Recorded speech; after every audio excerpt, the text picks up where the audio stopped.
Gunfire erupts without warning, sharp and close enough to rattle the air as boots tear through thick mud and broken branches snap under frantic weight. A military radio crackles wildly before dissolving into dead static, drowned out by distant artillery pounding the forest like a heartbeat out of control. Smoke burns the lungs. Metal screams as shells rip through trees. And a lone female soldier stumbles forward, breath ragged, sleeves soaked with someone else's blood. A flare suddenly ignites the darkness, flooding the woods in harsh white light, freezing her shadow mid-stride as she stops Nat from injury. Not from fear, but because something ahead of her defies reason. Then the scene cuts forward 60 years.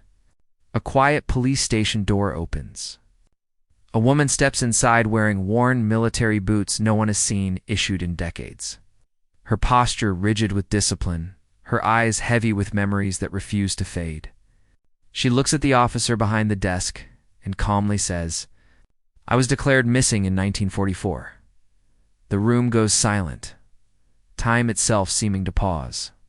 Because no one realizes yet that her return will unravel a secret buried since the war, or that something impossible is about to come to light." Asterisk in 1944.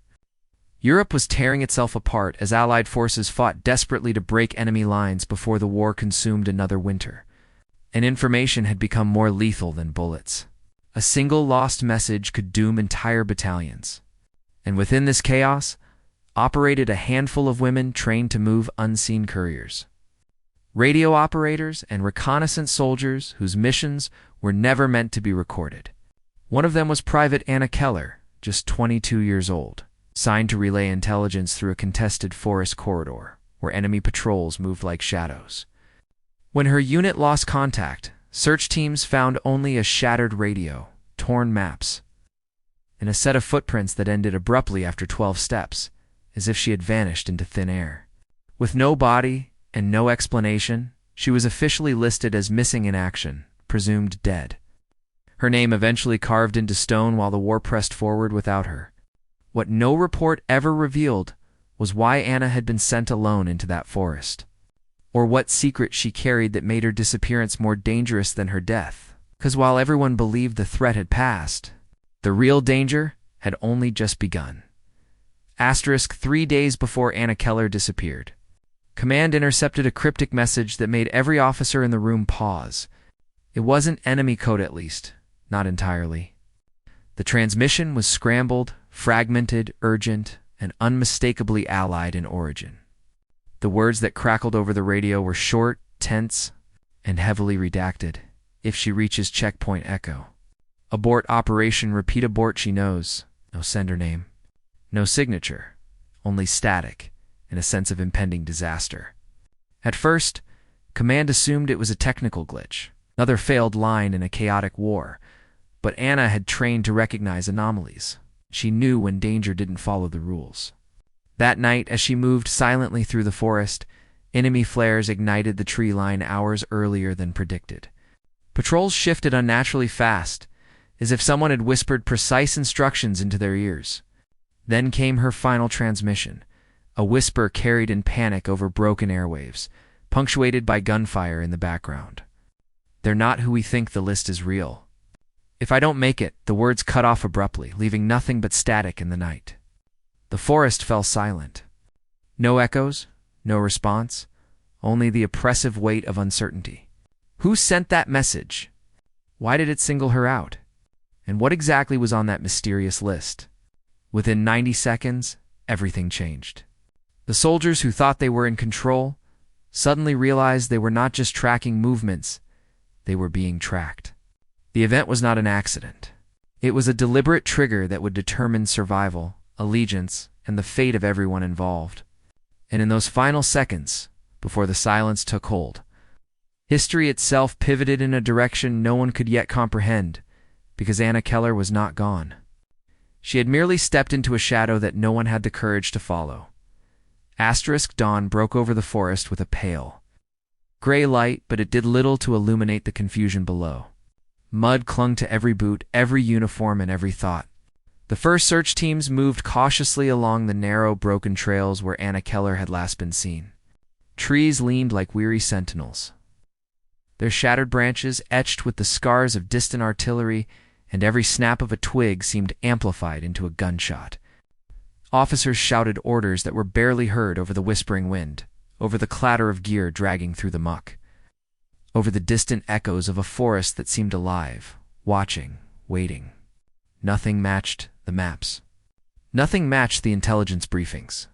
The paths Anna had taken were impossibly indirect, looping in ways that suggested either extraordinary cunning or a force far more deliberate than mere survival instinct.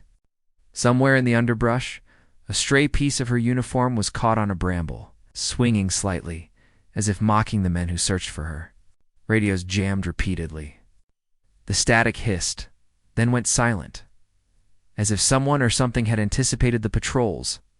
Every move, every attempt to reach higher command ended with broken messages and stifled panic. Soldiers whispered theories, each more improbable than the last.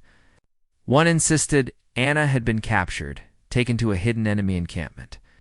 Another swore she had defected. A third, hesitating, shame suggested a darker possibility. Someone within their own ranks had orchestrated her disappearance. And the forest answered them with nothing but silence, yet a silence heavy enough to feel like a presence pressing against their chests.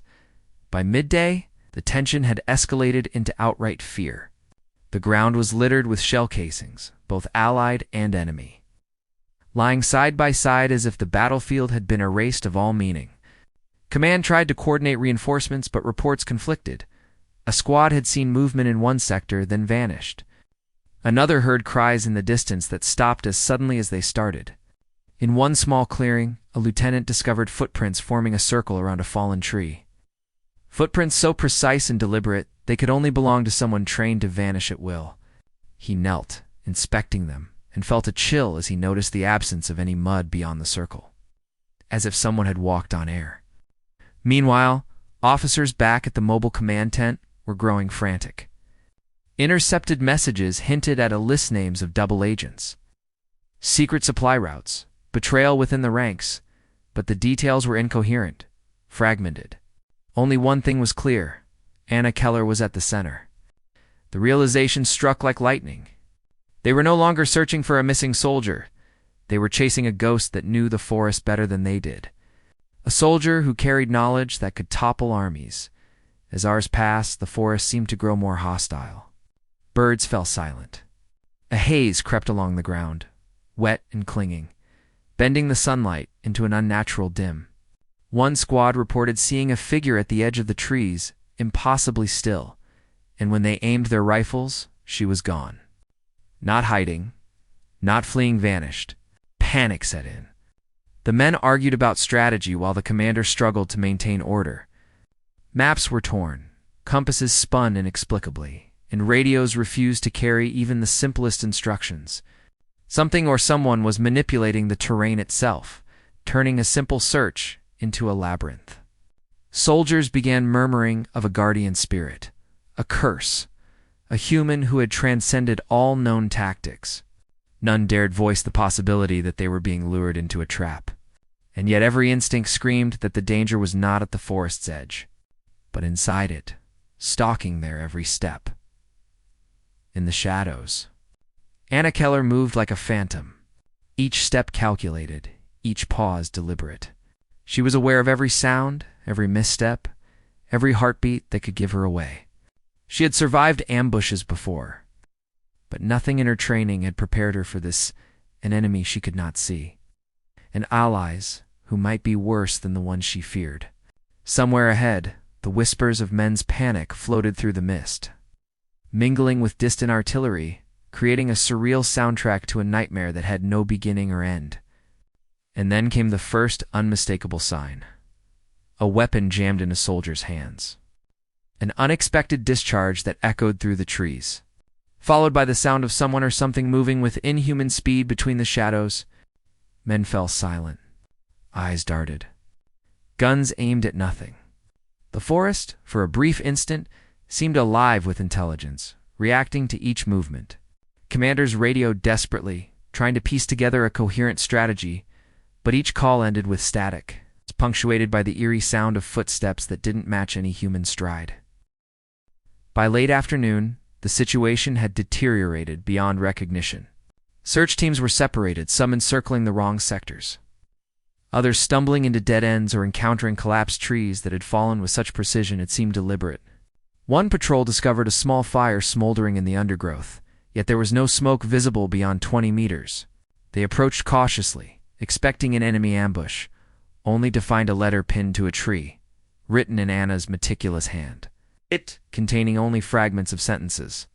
"If you follow me, you'll never return. Trust no one." The forest remembers. Confusion turned to terror. Morale plummeted. Soldiers who had faced enemy snipers, shelling, and treacherous terrain now whispered that the missing soldier was rewriting the rules of warfare. And somewhere deeper in the forest, Anna continued, unseen, manipulating the battlefield like a general hiding in plain sight, leaving chaos in her wake without ever firing a shot. The tension reached a fever pitch as dusk approached. Every shadow became a potential threat, every sound a warning, and every step might be the last. The men realized they were not just searching for honor, they were participants in an orchestrated test of survival, one they had no hope of understanding. And as night fell, the forest swallowed the remaining light, leaving only the echo of footsteps, the whisper of leaves, and the chilling certainty that the real danger had yet to make itself fully known. Asterisk nightfall descended like a velvet shroud, swallowing the forest in shadows that seemed to move with a mind of their own. The men who remained in the search parties were exhausted, mud-caked, and on edge. Every whispered sound set nerves on fire. Every shadow suggested an unseen enemy. Radios crackled intermittently, fragments of commands and panic-filled reports breaking through static, but no coherent coordination could be established. One officer's voice rose above the chaos, demanding the squads regroup, only for another to shout back that the compass readings were spinning uncontrollably, that nothing made sense, that the paths Anna had taken seemed to shift while they were walking. They realized with a sinking horror that they were no longer navigating terrain, they were navigating a labyrinth whose rules had been rewritten. Somewhere, unseen, Anna Keller moved with cold precision, calculating, predicting, manipulating the battlefield like a phantom general. Every misstep by the soldiers became a trap, every hesitant glance a signal of exposure. Yet they did not know if the danger came from the enemy, from their own superiors, or from the woman they sought. And the forest seemed to watch them, bending shadows, swallowing footsteps, stretching time until hours felt like days and seconds like eternities. Corpses of trees blocked their path, not from combat, but from something deliberate, as though someone had anticipated every line of pursuit. One squad stumbled upon an overturned supply crate, its contents scattered and soaked in mud, yet the items were oddly arranged almost ritualistically, in patterns that no soldier could decipher. Fear whispered that the missing soldier was leaving messages, not for them, but for someone else's messages they were not meant to see. Officers argued, shouting over the wind and the distant boom of artillery, but their plans crumbled faster than their words. Morale decayed into suspicion. Soldiers began accusing each other of cowardice, sabotage, or even betrayal. A corporal muttered that he had seen a figure watching from a ridge. Yet when the squad advanced, the ridge was empty, and the echo of movement came from the opposite direction. The men began to understand, slowly and horrifically, that they were not merely lost, they were being guided, herded, and tested. And the hand guiding them was invisible. As the night deepened, the tension grew unbearable. A lieutenant's flashlight caught a glimpse of something metallic between the trees, a radio fragment. A helmet, a weapon, but it was gone the instant they focused. A scream pierced the silence, panicked and raw, followed by silence. The soldiers froze, each questioning whether they had imagined the sound or if it belonged to a comrade already lost. In command, officers traced reports, trying to make sense of the inconsistencies. Some messages hinted at betrayal within their own ranks, a mole working against them, while others suggested a miraculous survival of a soldier presumed dead. But every lead dissolved into static, every clue vanished before confirmation, and each revelation fed a growing fear. The forest itself had become an extension of Anna Keller's presence. Her knowledge of terrain, enemy movements, and allied operations created a web of controlled chaos that no one could penetrate. Each squad found themselves trapped in pockets of confusion, disoriented, and increasingly desperate. A medic tried to attend to an injured man only to discover that the wounds were shallow, almost staged, as if to distract, to confuse, to manipulate. The men began whispering that she was not human, that she had been molded by the war into something other, something untouchable. Amid the chaos, strange occurrences continued to escalate. Patrols reported hearing familiar commands in distorted voices, some English, some German, yet no officer could account for them. Footsteps echoed in multiple directions at once. Shadows moved against logic, and occasional flares illuminated fleeting glimpses of a woman moving faster than any trained soldier could. A reconnaissance team discovered a shallow trench, freshly dug, but there were no signs of anyone having entered or exited. Maps were torn and misplaced, yet the torn sections aligned in ways that suggested intentional guidance. Some officers began to suspect that Anna was orchestrating the chaos intentionally, manipulating both enemy and ally movements.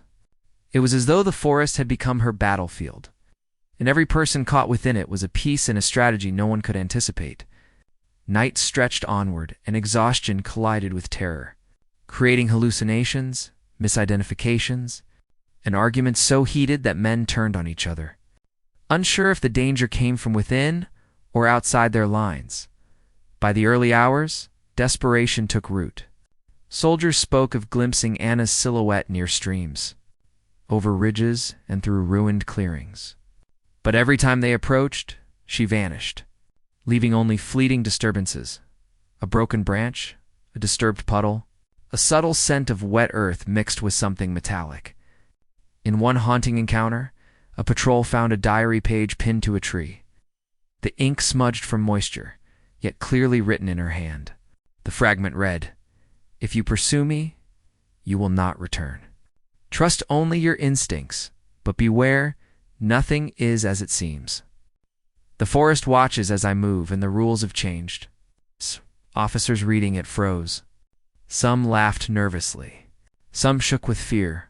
They realized that Anna Keller had transformed the battlefield into an environment where conventional warfare had no power.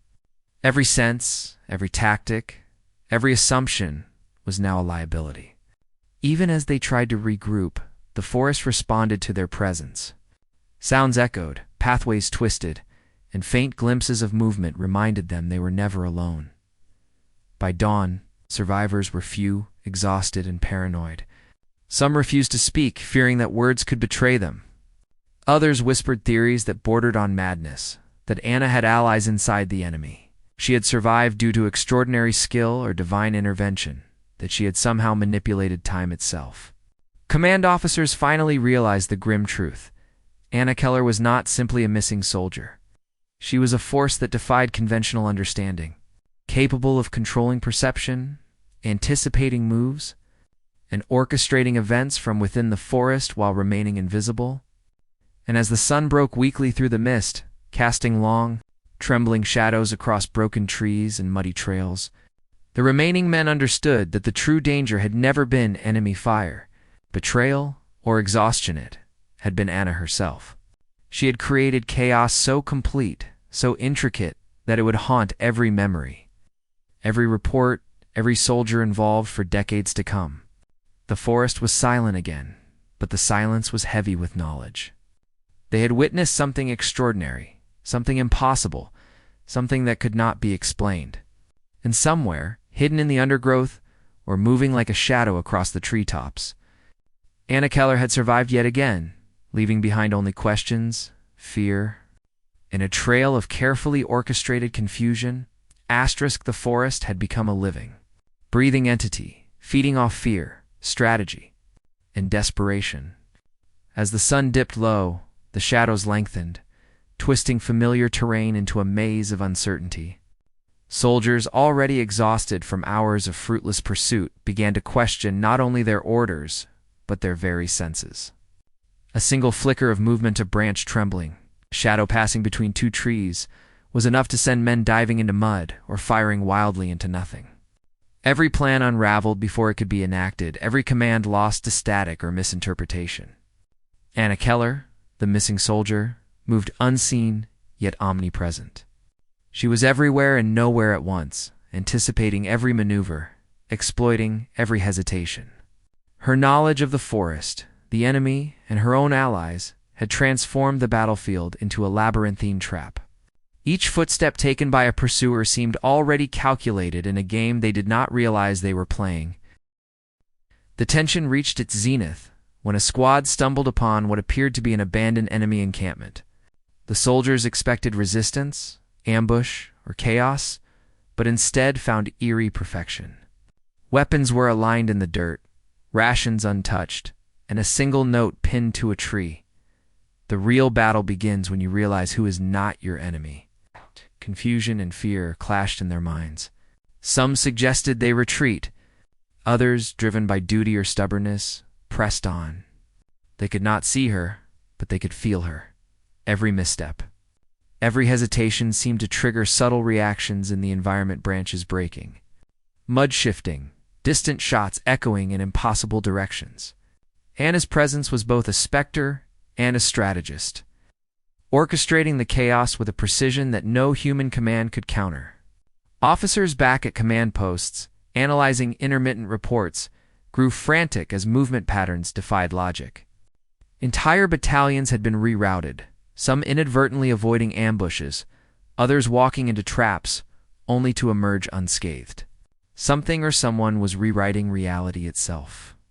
And every observer understood that they were witnessing a force beyond comprehension.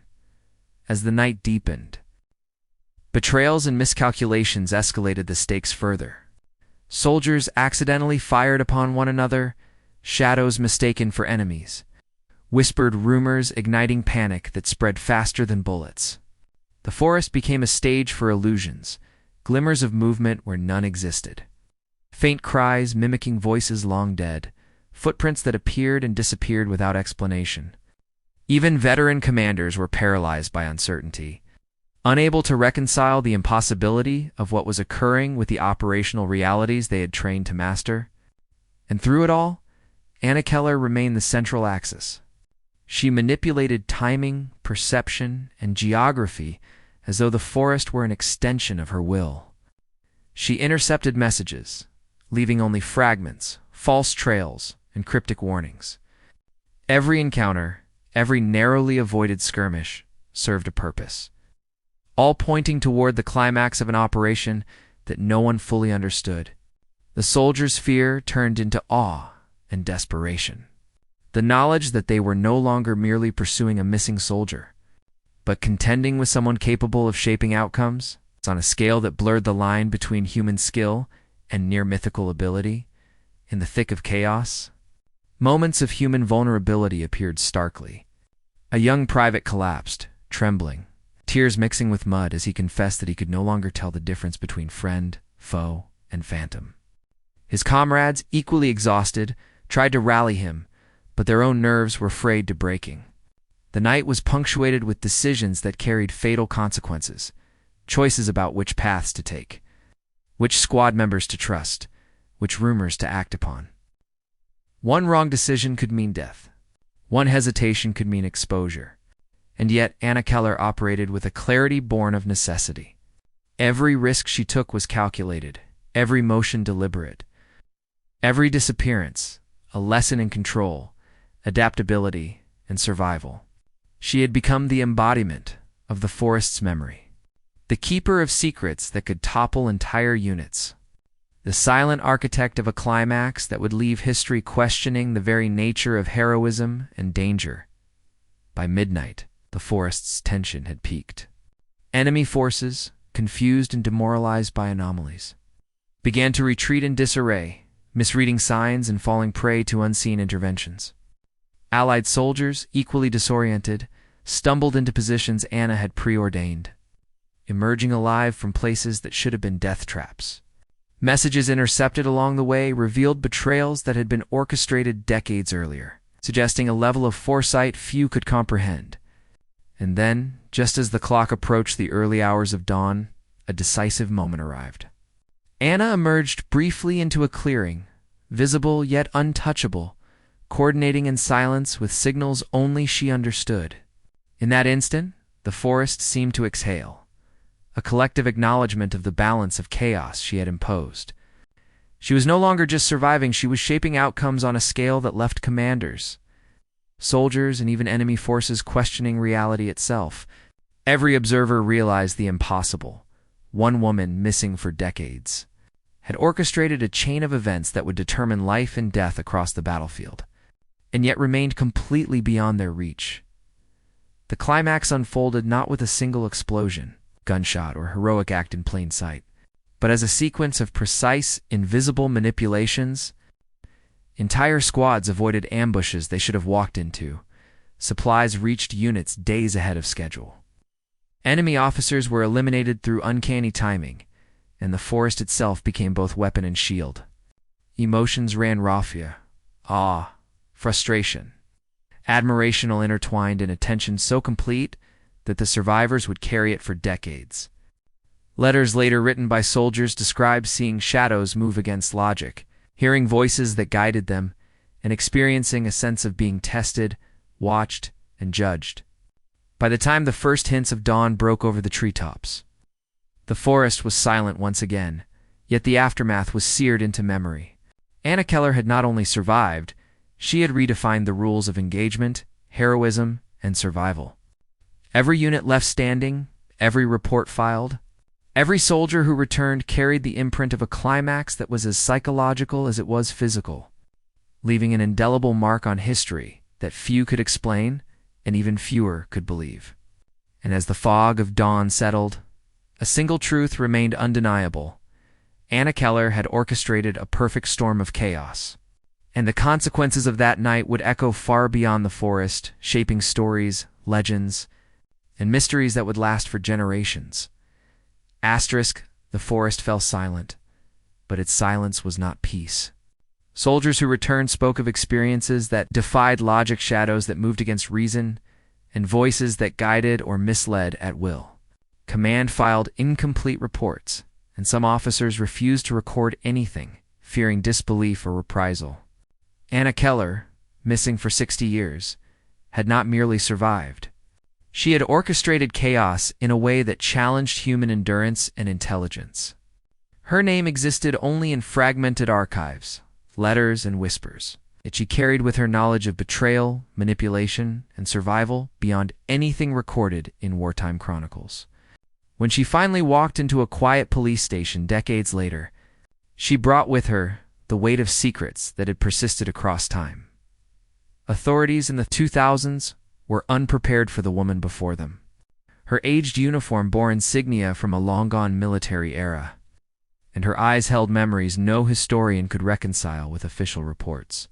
Fingerprints confirmed her identity from 1944, yet her story remained incomplete, revealed only in fragments. She spoke of the list she carried, names of double agents, hidden betrayals, and missions executed in shadows. Every word carried authority. Every silence carried menace. Those attempting to document her account realized the truth could alter history. Yet the most dangerous details remained coded and unspoken. Understood only by her, her return sparked investigations, but the full story remained unreachable. Classified files, destroyed or altered, left gaps that could never be filled. Diaries, letters, and surviving testimonies hinted at her survival, but did not capture how a woman could move unseen for decades. Influencing outcomes with near-prescient skill, Anna herself refused to clarify motives fully, emphasizing that secrecy had saved countless lives and that her absence had been necessary. Even fragments of her account left historians and officials in awe, recognizing her as both a ghost and a guardian, challenging assumptions about courage, loyalty, and survival. Her final words carried a chilling resonance. She described witnessing events no one else saw, predicting betrayals, and safeguarding secrets whose revelation could still be deadly. She spoke of the list, now locked in archives, and added, "Some truths are not for the living, some memories are not meant to be spoken, and some battles never truly end." With that, she departed quietly, leaving the world to wrestle with fragments of knowledge and rumors of ghostly operations. The final image remains haunting, a woman decades out of time, closed classified file, and the undeniable fact that history was shaped not by what was recorded but by what remained hidden. Her story persists as a mystery, a testament to survival and a reminder that some truths are never meant to be known.